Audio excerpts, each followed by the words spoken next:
passat dijous 25 de febrer va tindre lloc la sessió ordinària del plenari de l'Ajuntament de Biar corresponent al mes passat. Des d'Esquerra Unida Biar volem fer les següents reflexions.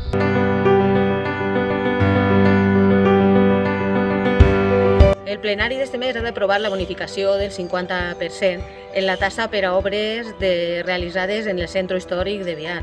Un procediment que era automàtic, tot i que amb els canvis legislatius ha d'aprovar-se en ple. Des d'Esquerra Unida pensem que no només aquest tipus d'iniciatives són positives, sinó que cal donar suport a totes les iniciatives que tinguen per objectiu la conservació, l'estudi i la difusió del nostre patrimoni cultural i històric.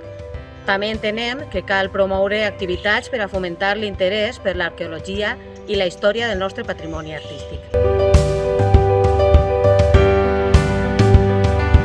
La sessió plenària també va aprovar la moció que es porta tots els anys pel Dia Internacional de la Dona Treballadora, data en la que no podem oblidar el sacrifici de les dones que s'han precedit i que han lluitat pel dret al sufragi femení, per millores salarials i, en definitiva, per la igualtat real, i que en molts casos van pagar amb la vida o el presidi.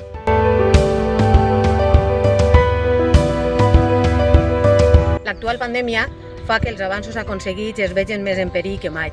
I no només això, la connivència dels partits conservadors amb l'extrema dreta intenta blanquejar el terrorisme masclista. Sobren raons perquè tots els dies són 8 de març.